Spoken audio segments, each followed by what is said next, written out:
அனைவருக்கும் இனிய மாலை வணக்கம். இன்று நம்ம பார்க்க போகிறது என்ன அப்படின்னா, திருமாலின் சிறப்பு. திருமால் என்பது மிகச்சிறப்பான ஒரு வைணவ சமயத்திலே வைணவர்கள் மட்டுமல்லாது ஏனைய மக்களும் வழிபடக்கூடிய ஒரு சிறந்த கடவுளாக திருமால் நம் அனைத்து மக்களையும் கவரக்கூடிய ஒரு கடவுளாக வீற்றிருக்கிறார். இந்த திருமாலினுடைய அவதாரங்கள் என்பது பல. அதில் ராம அவதாரம் என்பது மனிதர்களுடைய துயரங்களை தீர்ப்பதற்காக கடவுளே மனிதனாக அவதாரம் எடுத்தது இந்த ராம அவதாரம் என்று கூறுவார்கள். இந்த ராம அவதாரத்திலே தான் மேற்கொண்ட கடமைகளை சரியாக செய்யக்கூடியவன் ராமன். தன்னுடைய சகோதரர்கள் மீது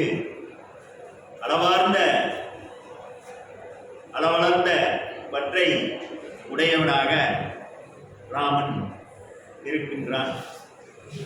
இந்த ராம அவதாரத்திலே ராமனுடைய பட்டாபிஷேகம் நடைபெறும் பொழுது அனைத்து மக்களும் ராமனை உற்று நோக்குகின்றனர்.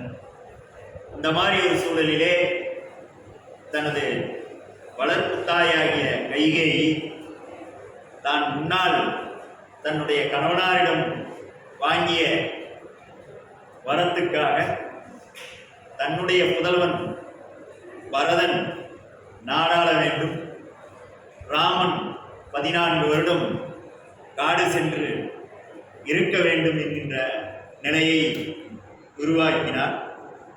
அத்தகைய சூழலிலே இந்த துயரமான செய்தியை தன் புதல்வனிடம் தான் எவ்வாறு சொல்வேன் என்று ராமனுடைய தந்தையார் இறக்கும் ஒரு சூழலுக்கு போனார்.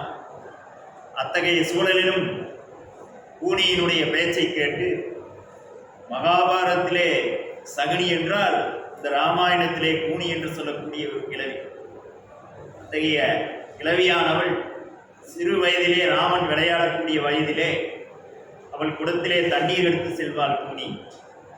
அந்த களிமண் உருண்டையை வைத்து அவளுடைய கூன் நிமிராதா என்று அந்த களிமண்ணை எடுத்து விளையாட்டுத்தனமாக ராமன் அடித்தார். அன்ற ஒரு சூழ்நிலையை வைத்துக்கொண்டு சரியான ஒரு சந்தர்ப்பம் வரும்போது கைகேயி தன்னுடைய கணவனிடம் முன்பு வாங்கி 2 வரங்களையும் ஞாபகப்படுத்தி, 1 ராமன் வனம் செல்ல வேண்டும், 2 தன்னுடைய நாட்டை பரதன் ஆள வேண்டும் என்கின்ற சூழ்நிலையிலே 2 விதமான நிகழ்வை இங்கே எடுத்து வைத்திருப்பார்கள். அத்தகைய சூழலிலே வளர்ப்பு தாயாக இருந்தாலும் தன்னுடைய தந்தையார் சொன்னால் மட்டும் நான் செய்யக்கூடியவன் அல்ல, தங்களுடைய தாயாருடைய நிகழ்விலே இருக்கக்கூடியவர்கள் நீங்கள். ஆகவே நீங்கள் சொன்னாலும் நம் வனம் செல்வேன் என்று தன்னுடைய தாயினுடைய சொல்லையும் தட்டாது வனம் சென்ற ஒரு பெருமை ராமனுக்கு உண்டு.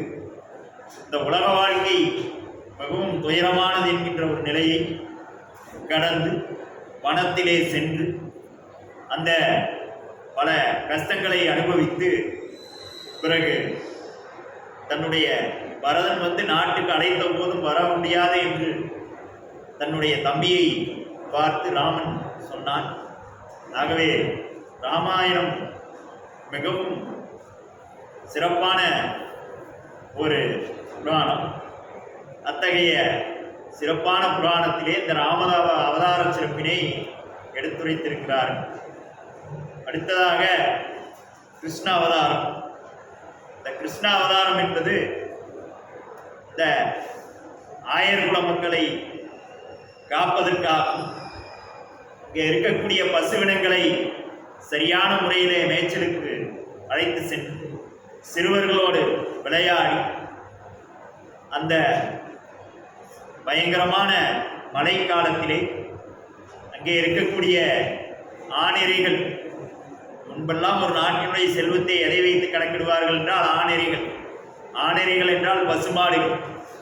அத்தகைய பசுமாடுகளை குளிரிலே இருந்தும் மலையிலே இருந்தும் கோவர்த்தன மலையை தூக்கி தன்னுடைய வீரதீர சிறப்பை எடுத்து விளக்கியவர் கிருஷ்ண பரமாத்மா. தான் சிறுவயதிலே இருக்கும்போது அந்த தன் தாயார் வாயிலே மண்ணை போட்டு மென்று கொண்டிருப்பார் கிருஷ்ண பரமாத்மா. வாயை திற என்று அதட்டி கேட்கும் பொழுது அங்கே வாயை திறந்து பார்க்கும்போது இந்த உலகத்தையே காண்பித்தார் கிருஷ்ண பரமாத்மா. அத்தகைய சிறப்பான ஒரு தெய்வ குழந்தை தான் கிருஷ்ணன். அங்கே இடையர் குலத்திலே பிறந்த வளர்ந்த காரணத்தினால் அங்கே பால், தயிர், வெண்ணெய் என்கின்றதுக்கெல்லாம் பஞ்சம் இருக்காது. அப்பேற்பட்ட இந்த பாலினை வெண்ணையாக இருக்கக்கூடிய நிலையை வெண்ணெயை எடுத்து அங்கே உயரத்தில் வைப்பான். அந்த நெய்யினால் செய்யப்பட்ட சுவை மிகுந்த தின்பண்டங்கள் ஏதாவது இருந்தால் அதையும் உயரத்திலே வைப்பான். அங்கே பெண்கள் கைகோர்த்து தெருவிலே விளையாடுவார்கள். அவர்களுடன் விளையாட வா என்று பெண்ணை கையை பிடித்து இழுக்கக்கூடியவனாக விளையாடக்கூடியவனாக கண்ணன் இருக்கிறான். அப்படி விளையாண்டு கொண்டிருக்கும் போதே பாதியிலே விரிந்து போய் இந்த விளையாடக்கூடிய பெண் குழந்தையினுடைய வீட்டிலே வீட்டு வேலைகளை எதுவும் செய்யாமல் உங்களுடைய பெண் குழந்தை தெருவிலே விளையாடுகிறாள் என்று சொல்லி அந்த பெண்ணினை பற்றி புறங்கூறி விளையாண்டு விட்டு வரக்கூடிய ஒரு வெகுளித்தனமான செயல்பாடு கொண்டவர் கிருஷ்ண பரமாத்மா.